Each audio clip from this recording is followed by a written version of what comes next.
क्या कुछ कहना चाहेंगे? और देखने में ये भी ट्रेलर से देखने में ये लग रहा है कि कबाड़ी वाले बने हैं जी। ऐसा क्यों किया आपने? कबाड़ी वाले क्यों बने? क्यों किया आपने, क्यों किया?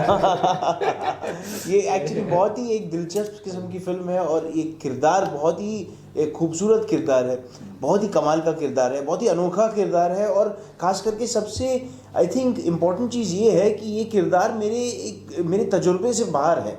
तो इसे आई थिंक सच्चाई के साथ पोर्ट्रे करना मेरी बहुत एक जिम्मेदारी थी, क्योंकि हम सब कबाड़ी वालों को देखते रहते हैं हमारी ज़िंदगी में, हमारे गाड़ियों के या हमारे यहाँ अगर हम पैदल चल रहे हैं सड़क पर तो हमारे पास में से गुजरते रहते हैं, लेकिन हम कभी सोचते नहीं हैं कि उनकी ज़िंदगी के बारे में, उन पे क्या बीतता होगा, उनका काम कितना मुश्किल होता होगा।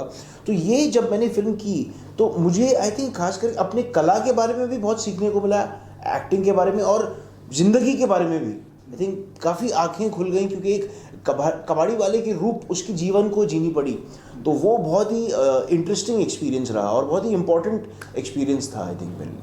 डैडी का कैसा रिएक्शन रहा? वो बहुत खुश थे और खास करके जब मैंने एक्चुअली जब प्रैक्टिस करता था तो कभी कभार क्योंकि आपने देखा होगा कोई भी कॉलोनी से जो कबाड़ी वाले की जो पुकार होती है, जो गूंजती रहती है चारों तरफ, बाटली वाला कबाड़ी वाला जो या बाजी वाला भी वो चिल्लाते रहे, जैसे वो ऐसे आवाज़ बनाते हैं, ओए कमोय, ताकि आस पास दूर दूर तक गूंजती रहे। तो वो आवाज़ बचपन से हम सब सुनते चले आए हैं। तो उसे प्रैक्टिस करने में मैं कभी कभार अपने पिताजी को सुनाता था और वो मुझे फीडबैक देते थे कि नहीं ऐसा करना चाहिए, या ऐसा ज़्यादा ऐसा हो रहा है या ज़्यादा वैसा हो रहा है। तो मैं कभी कभार उनके साथ जब प्रैक्टिस करता था तो उनको सुनाता था मैं ये आवाज़। एक बार क्या हुआ कि मैं विवान को लेकर के एक कबाड़ वाले के पास गया कि चलो देखो ये लोग कैसे जीते हैं। तो उस दिन तो विवान ने ज़्यादा टाइम नहीं दिया, मतलब कहीं जाना था, मीटिंग थी। तो मैंने विवान ने बोला कि सर आप मुझे दिखा दो वो जगह, फिर मैं जा करके देख लूँगा, मुझे सेपरेट छोड़ दो, इंडिपेंडेंट मैं अपने तरीके से इसको वॉच करूँगा। मुझे मालूम है कि विवान के ब्रेन में मन में क्या चल रहा था। मैंने छोड़ दिया, विवान चला गया। दूसरे दिन विवान आया तो इतना इमोशनल, मतलब ऐसा जैसे छू दे तो रो देगा। मैं क्या हो गया? मुझे लगा कि यार मतलब ऐसा ना कि बोल ना दे कि मैं नहीं कर पाऊँगा, मतलब ऐसा चेहरा, ऐसा लुक। बोले हुआ क्या है? बोला सर क्या गरीबी है और क्या पैनिक लोग हैं सर, मैं देख करके मतलब मैं मजबूर हो गया, मतलब मुझे रोना आने लगा। और मैं वहाँ से जो चला हूँ आपके पास वहाँ से तो कंटिन्यू मुझे बार बार ऐसा मतलब मेरा इमोशन भर भर के आ रहा है। मेरे समझ में आ गया कि अब ये बंदा, मैंने बोला वेल डन, अब तुम पकड़ लिया, अब कर लोगे। और इसने कैरेक्टर को फिर उसके बाद ऐसा पकड़ा है, आप बिलीव नहीं करेंगे, आपके सामने भी ट्रेलर है, आप देखोगे तो मैं कह रहा हूँ कि आप असली और नकली में बिल्कुल फर्क नहीं कर सकते, बिल्कुल बता नहीं सकते कि ये असली कबाड़ वाला है कि नकली। और आवाज़ को तो मतलब ऐसे अडॉप्ट कर लिया कि सामने सड़क पे भी आवाज़ लगा करके निकल गया और किसी को कुछ भी पता नहीं चल रहा है कि ओरिजिनल है या एक्टर है। विवान को कास्ट करने के पीछे कोई ये है, क्यों ऐसा लगता है कि वो कबाड़ी वाला है? देखिए मैं जब इसको लिख रहा, तो चेहरे से लगते हैं और ना तो खानदान से। बहुत मज़ेदार है, बहुत कमाल की बात है। देखिए जब स्क्रिप्टिंग कर रहे थे हम लोग, मैं और मेरे साथ शहजाद मेरे को राइटर हैं, तो स्क्रिप्टिंग करते समय हर बार होती है यार कि कौन करेगा, इतना डिफ़िकल्ट कैरेक्टर क्रिएट तो कर रहे हैं, लेकिन क्या इंडस्ट्री में ऐसे लोग हैं जो इस तरीके के कैरेक्टर को इजी वे में एक्सेप्ट कर लेंगे, बोलेंगे चलो मैं करता हूँ? बहुत मतलब कम लोग हैं। मतलब आपको अगर बताऊँ तो अभी विवान के एज में जितने भी हैं उसमें से 5-4 लोग भी आपको नहीं मिलेंगे इस तरह के टफ और टिपिकल कैरेक्टर को जीने के लिए कहेंगे कि हाँ यार मैं कर रहा हूँ, क्योंकि ये कैरेक्टर है वो आपसे डिमांड करती है, आपको पीस देगी। आपको उस कैरेक्टर में जाने के लिए आपको स्ट्रगल करना पड़ेगा, नहीं तो आप मैकेनिकल करेंगे, और मैकेनिकल करेंगे तो पब्लिक आज इतनी ऑडियंस आज इतनी बेवकूफ़ नहीं है कि आप मैकेनिकल फैब्रिकेटेड काम करके फेक कैरेक्टर एडॉप्ट करके आप जी लोगे। तो हम दोनों बात करते थे यार कौन करेगा, तो हमारा एक वो है कि मैं विवान को जानता हूँ, इनके घर से एक रहा है, चूँकि नसीर भाई सिनेमा इंडस्ट्री के एक पिलर हैं, और नसीर सर वो एक या इनकी माताजी भी, इन लोगों ने एक ट्रेंड क्रिएट किया है, अलग आर्ट हाउस और कमर्शियल के बीच का एक धारा क्रिएट किया है सिनेमा इंडस्ट्री में। तो हमको पता है कि हम वहाँ जाएंगे तो हमको मिलेगा। तो करीब करीब ये हमारी स्क्रिप्ट पूरी होते होते तक ये क्लियर हो गई थी कि हमको विवान को ये नरेशन देना है। अब ये था कि विवान को डिसीजन लेना था, पर मुझे विश्वास था कि अगर मैं नरेशन दे देता हूँ और विवान अगर इस कैरेक्टर को समझ लेते हैं तो मैं भी कैरेक्टर करेंगे। तो करीब करीब ब्रेन में ही क्लियर था। ये मेरे लिए सबसे बड़ी बात है कि मैं इंडस्ट्री का एक अभी ऐसा पहला एक डायरेक्टर होऊंगा जिसने कि सोचा कि मैं इस आर्टिस्ट के साथ काम करूंगा, और उसी आर्टिस्ट के साथ मैंने इस कैरेक्टर को किया। विवान आपके लिए कितना चैलेंज होगा ये रोल करना, क्योंकि दुनिया जानती है कि विवान गरीब नहीं है, कबाड़ी वाला नहीं है, आपकी फैमिली से आगे है, तो कितना डिफिकल्ट रहा ये कैरेक्टर करने में या घुसने में या उसको पोर्ट्रेट करने में? उसको वही उसमें उसकी जो रियाज थी वो खास करके एक फिजिकलिटी, बॉडी लैंग्वेज और वॉइस में ज़्यादातर उसकी रियाज थी, लेकिन वो सारे टेक्निकल चीज़ें हैं।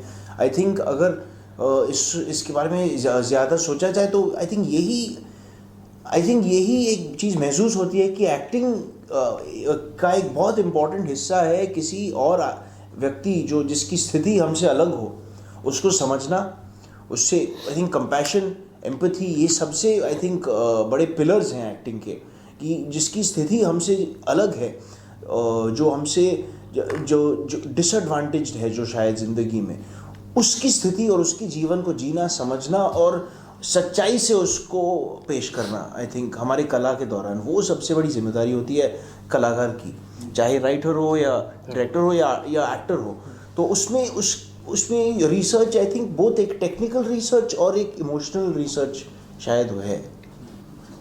विवान, आप एक हैंडसम बॉय हैं, फिर भी इस तरह का इंडस्ट्री में जो रिस्क लिया है, तो आपके घर वालों ने कुछ सजेशन लिया है, आपने घर से कुछ सजेशन लिया, सजेशन दिया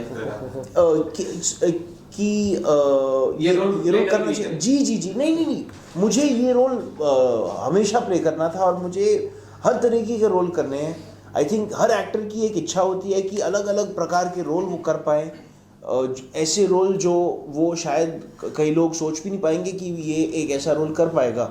वो एक सबसे बड़ी एक अचीवमेंट होती है एक एक्टर की, जब वो एक ऐसा रोल आई थिंक सच्चाई से कर पाए, ठीक से। और दर्शक ये भी जानना चाहेंगे कि ये नेचुरल एक्टिंग आपका ट्रेलर देखा गया, जो नेचुरल लग रहा है, इतना नेचुरल बनाने के लिए आप कितने कबाड़ी वाले के पास गए, कहाँ गए, थोड़ा सा एक्सपीरियंस है? ये एक्चुअली एक बहुत ही इंटरेस्टिंग चीज़ है, क्योंकि ये कबाड़ी वालों के पास गया भी, जैसे बदराज सर ने कहा, और ख़ास करके जितने भी कबाड़ी वालों को मैंने देखा है अपनी ज़िंदगी में, वो सारे आई थिंक मेमोरीज और सारे फीलिंग्स को जमा करके उससे मैंने कुछ शायद बनाया इस किरदार में, एक्सट्रैक्ट कर लिया इसका एक स्ट्रक्चर, आई थिंक वो इस जैसे एक बिल्डिंग ब्लॉक्स थे इस पूरे स्ट्रक्चर के, जो ऑब्जर्वेशन है और जो इमोशन, जो फीलिंग भी है, जो कबाड़ी वालों पे बीतता होगा, उसकी ज़िंदगी क्या होती होगी, तो वो हम शायद इमेजिन नहीं कर पाएंगे, क्योंकि वो मैंने सिर्फ देखा है, एक्चुअली एहसास जिया नहीं है उनकी ज़िंदगी। तो मैं आई थिंक ऑब्जर्वेशन,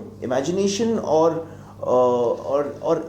फीलिंग, पर वो कंपैशन, यस। एक बड़ा सवाल ये हो जाता है कि आप इस तरह की फिल्म बना रहे हैं कबाड़ी वाले पे, तो आपके दिमाग में कुछ कस्टमर्स चल रही है कि दर्शक इसे एक्सेप्ट करेंगे नहीं करेंगे, और लिखने में कितनी प्रॉब्लम आ रही थी इसके अंदर? देखिए, ये तो बहुत मतलब सही बात है, और एक हर मेकर के सामने ये स्थिति, मेरे ख्याल से चाहे वो बहुत बड़े भी मेकर हैं तो उनके सामने ये सवाल होता ही है। और ये पहला सवाल है, बहुत जेन्युइन सवाल है कि दर्शक इसको कैसे लेगा, कैसे सोचेंगे। पर मैं थोड़ा सा इसको अलग तरीके से डिफाइन करता हूँ, मैं अपने तरीके से सोचता हूँ। सबसे पहले तो मैं काल्पनिक कहानियों पे नहीं जाता, इस कहानी के बारे में भी जब मुझे सूझा था कि मैं एक कबाड़ी वाले के कैरेक्टर को डेवलप करूंगा और इस पे पिक्चर करूंगा, तो इसके एक तो सबसे पहली सोच हमारी रही है कि समाज के जो अनछुए पहलू है, अनएक्सपोजेड कैरेक्टर है, उनको लेकर के आऊँ ऑडियंस के सामने। मांझी के समय में भी हमने यही किया, अनछुए एक ऐसे व्यक्ति को छूने की कोशिश किया जहाँ कि लोग जानते ही नहीं है कि ऐसा भी हो सकता है। एक व्यक्ति है वो पहाड़ तोड़ करके रास्ते बना दे, तो अपने आप में बहुत बड़ी उपलब्धि होगी। तो कबाड़ी वाले की भी कैरेक्टर के साथ ऐसे ही था कि एक कबाड़ वाला है, पूरे दिन हम उसको नॉर्मल लेते हैं। आप कोई भी मतलब जितने भी, इवन ऑडियंस की बात कर रहा हूँ, सबकी बात कर रहा हूँ कि आपके बगल से एक कबाड़ी वाला गुजर जाता है और आपको बिल्कुल इस बात का आभास नहीं कि कोई आपके सामने से गया। वो जीता जागता इंसान है, उसकी अपनी एक दुनिया होगी, उसकी बहुत सारी पीड़ाएं हैं, लेकिन हमको उन सब चीज़ों से कोई लेना देना। नॉर्मल हमारे सामने से हर रोज सड़कों पे हम में से हर आदमी के सामने एक हाथ गाड़ी वाला दिख जाता है आवाज़ लगाते हुए। तो मुझे वो संवेदना छू गई। उसके बाद जो दूसरी चीज़ हुई कि हम कबाड़ वालों के पास जाते थे, हम उनके घरों में जाते थे, उनसे बात करते थे। हम दोनों, जो हमारे साथ शहजाद भी होता था, हम दोनों जाते थे और उनसे बात करते थे, उनसे मिल करके उनकी संवेदना को समझने की कोशिश करते थे। उसके बाद देखिए, जब आपके पास एक प्लॉट तैयार हो जाता है, उसके बाद स्क्रीन प्ले लिखना आसान हो जाता है। और जब स्क्रीन प्ले हम लोगों ने लिखना शुरू किया तो उसमें टेक्नोलॉजी है, टेक्नोलॉजी के सहारे हमने एक्सप्लेन किया। अब रही बात कि जब हम लिख रहे होते हैं या जब हम कुछ सोच रहे होते हैं तो हमारे सामने बार बार आप वही जो दर्शक की बात कि दर्शक इसको कैसे लेगा, ऑडियंस कैसे लेगा। तो मुझे एक बात का हमेशा विश्वास है कि दर्शक हर बार कुछ नया देखना चाहता है। दर्शक हर बार वो देखना चाहता है जो दर्शक को थोड़ी देर के लिए, 2 घंटे के लिए, 2.5 घंटे के लिए एक अलग दुनिया में लेकर के चला जाए और उसको लगे कि यार ये कैरेक्टर को हमने देखा है, जाना है। वही गुप्त लेकिन सर्वविदित, सब जानते हैं लेकिन वो उसको जानना कोई नहीं चाहता। तो इस बिहाफ पे मैं ये मान के चल रहा हूँ। और जिस तरीके से विवान ने कैरेक्टर को जिया है, एडॉप्ट किया है, और भी अतुल श्रीवास्तव जी हैं इसमें, और भी ढेर सारे कैरेक्टर हैं, तो उन लोगों ने जिस तरीके से इसको अडॉप्ट किया है तो मुझे लग रहा है कि ऑडियंस इसको एक्सेप्ट करेगी। विवान, आपसे जानना चाहेंगे, क्योंकि बड़े बड़े एक्टर जो होते हैं इसे नकार देते हैं क्योंकि आप यंग हैं और आपका ग्रोथ अभी ऊपर जाएगा। Thank you. घर से कितना आप डरे थे, आज लोग का सुझाव होता है इसी पिक्चर को मत करो क्योंकि ये शायद करियर आपका खत्म कर देगी, बहुत डर होता है इसके अंदर। जी। तो आपने इसे पॉजिटिव वे से लिया या नेगेटिव वे से लिया? पॉजिटिव ही हमेशा से ऐसे कहानियों में बहुत दिलचस्पी है, ऐसे किरदारों में खास करके बहुत शौक है प्ले करने में, और ऐसे कहानियों में भी, क्योंकि ये एक बहुत ही इसका जो थीम है फिल्म का, ये एक सबसे आई थिंक हमारी सिनेमा और साहित्य की सबसे पुरानी थीम है कि जब एक गरीब आदमी एक खजाने, एक ट्रेजर को खोज निकालता है और उसकी ज़िंदगी उसके वजह से बदल जाती है, तो उसके दिमाग पे, उसके दिल पर, उसकी हर चीज़ पर, उसकी ज़िंदगी पर क्या असर पड़ता है, उसकी एक बहुत ही कमाल की एक ये स्टडी है। आई थिंक पैसों की साइकोलॉजी, जैसे हमारे आपके को राइटर शहजाद भाई ने कहा था कि ये फिल्म पैसों की साइकोलॉजी के बारे में है कि जब एक गरीब आदमी जिसको इतने सारे पैसे मिल जाते हैं, जिसके जेब में 10 रुपये शायद नहीं है, और उसको इतनी सारी ये बेशकीमती मोहरे मिल जाते हैं, तो उस पर क्या हो जाता है, उसके साथ क्या हो जाता है, उसके दिलो दिमाग पे क्या बीतती है उसके बाद। जाते जाते एक लास्ट क्वेश्चन है जी। आपकी फिल्म 13 तारीख को रिलीज हो रही है, वैलेंटाइन डे आ रहा है जी। क्या सोच के इस टाइम पे 13 तारीख को रिलीज कर रहे हैं? कुछ दिमाग ये एक्चुअली एक बहुत ही इंटरेस्टिंग लव स्टोरी भी है, क्योंकि इसमें क्या होता है कि ये जो कबाड़ी वाला है, ये एक लड़की से उससे प्यार हो जाता है, एक लड़की से जो आई थिंक जो ऊपरी स्थिति से है, जो हायर क्लास से है, जो उसके बिल्कुल उसे लगता है वो जैसे उसके पहुंच से बहुत बाहर है, और वो बेसिकली जो क्या है वो उससे ज़्यादा स्पॉइल नहीं कर पाएंगे, लेकिन वो एक इंटरेस्टिंग डायनामिक हो जाता है बंधन और रोमा के बीच में, क्योंकि बंधन एक गरीब घर से है और रोमा अमीर घर की लड़की है।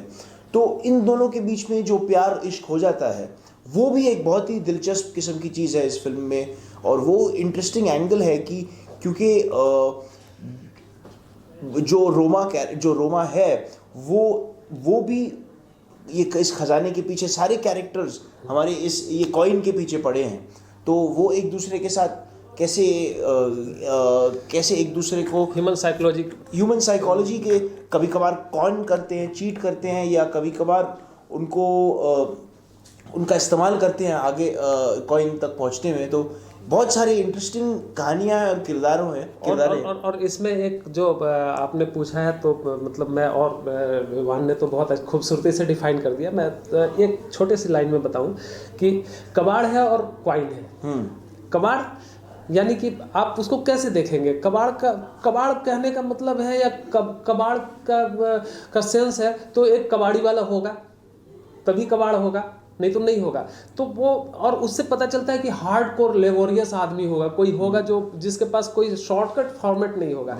तो कबाड़ी वाला एक मेहनती कैरेक्टर और दूसरा पैसा क्वाइन, तो इन दोनों के बीच में हमने एक रोमांस डाल दिया है, लव डाल दिया है, प्यार का एंगल डाल दिया है, और वो साइकोलॉजी को ट्रांसफॉर्म करने के लिए डाला है कि जब एक बहुत गरीब इंसान को पता चले कि मेरे पास 500 करोड़ रुपए है, तो फिर उसके सेंस और उसके सोचने का तरीका, मतलब वो ये भी सोच सकता है कि मैं बहुत से बड़े घर की लड़की को भी प्रपोज कर सकता हूँ, और अगर वो सच में एक्सेप्ट कर लेती है तो फिर लव का एक एंगल शुरू हो जाता है। तो राज साहब ये जहन में आया कैसे कि कबाड़ी के ऊपर एक कहानी लिखी जाए, कहाँ से प्रेरणा मिली? हाँ ये सही है। देखिए मैं एक बार चला आ रहा था मड से शूटिंग करके, और एक कबाड़ी वाले को मैंने देखा था। मेरे साथ शहजाद और भी 2-3 लड़के थे, तो उसका पहिया टूट गया था, वो हाथ गाड़ी वाले का, और रात को करीब 9:30-10 बज रहे थे, शूटिंग ख़त्म हुई थी और हम चले आ रहे थे। तो वो सड़क के किनारे उसका हाथ गाड़ी वाला पड़ा हुआ है और पहिया है और ढेर सारा सामान लोड किया हुआ है, और उसको मैंने देखा कि वो कैसा है। मैंने इसको सीन बनाया था, बाद में उसको मैंने एडिट कर दिया। वो पहिए को लगाने की कोशिश कर रहा है, रोशनी नहीं है, डार्क है, और उसमें वो गाड़ी के पहिए को लगाने की कोशिश कर रहा है, और एक हथौड़ा टाइप का, पत्थर टाइप का हैमर लेकर के उसको ठोक रहा था, और उस ठोकने में उसके पैर के अंगूठे पे लग गया, और वहाँ से ब्लीडिंग हो रही थी, और वो पकड़ करके और एकदम रो रहा है और चिल्ला रहा है, और वहाँ से सब लोग जा रहे हैं, किसी को कोई मतलब नहीं है, और ब्लीडिंग उसकी बहुत बुरी तरीके से हो रही थी। और अचानक मेरी नज़र पड़ी, यार ये कौन है यार।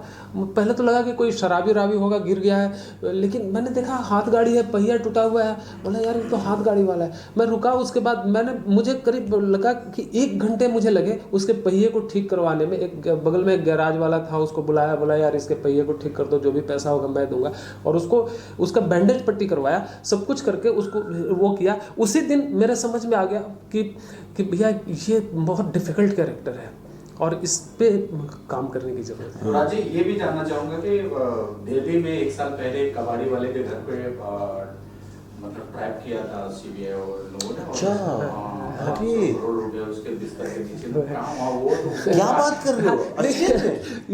ये कुछ हद तक ये सही है। मेरे को पता नहीं था ये।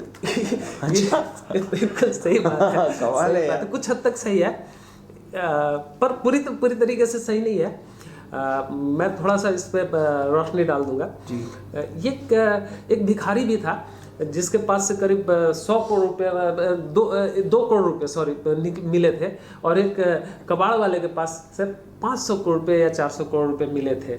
तो वो सब भी चीज़ें जो है वो मिलेगी आपको इस फिल्म में, वो सारी चीज़ें हैं। हाँ, मैं बहुत चीज़ें डिस्क्लोज नहीं करना चाहता, लेकिन वो सारी चीज़ें मिलने वाली है। विवान, आखिरी सवाल चलते क्या कुछ कहना चाहेंगे, अपील करना चाहेंगे लोगों से? हैप्पी न्यू ईयर और ये इसमें दोनों में डिफरेंट क्या है, वो पे डिफाइन कर दें। हैप्पी न्यू ईयर और इसमें एक सिमिलैरिटी है कि दोनों हाइस्ट फिल्म्स हैं दोनों में एक्चुअली। और सबसे कमाल की चीज़ ये है, जैसे हैप्पी न्यू ईयर में डायमंड्स के पीछे है, इस फिल्म में ये कॉइन्स के पीछे है, मोहरे के पीछे है। तो और यही सबसे अनोखी चीज़ है इस हाइस्ट फिल्म के बारे में, क्योंकि यूजुअली हाइस्ट फिल्म में हम देखते हैं कि या तो ज्वेलरी की दुकान को लूटते हैं या तो बैंक लूटते हैं। नहीं, इसमें एक म्यूजियम, संग्रहालय की लूट होती है जो बहुत ही अनोखी है, जो शायद पहली बार ऐसी दिखाई गई है। एक फिल्म में। और अलग हट करके बिल्कुल अलग आपको हट के। लूट का भी तरीका बिल्कुल अलग अलग से। एक विवान कुछ अपील करेंगे दर्शक से? हम यही आशा करेंगे कि आप लोग फिल्म पसंद करेंगे, आप देखेंगे, अपने दोस्तों को भी दिखाएंगे और आपको मज़ा आएगा फिल्म देखने में। मैं अपने दर्शकों से रिक्वेस्ट करूंगा, हम्बल रिक्वेस्ट करूंगा कि आप ये फिल्म ज़रूर देखिए। आपको इस फिल्म में बहुत चीज़ें ऐसी मिलेगी जो आपको ज़िंदगी के फ़लसफ़े मिलेंगे देखने के लिए, समझने के लिए, और आपको मोटिवेट करेंगे जीवन जीना कैसे है, इस बात के लिए। Thank you. Thank you.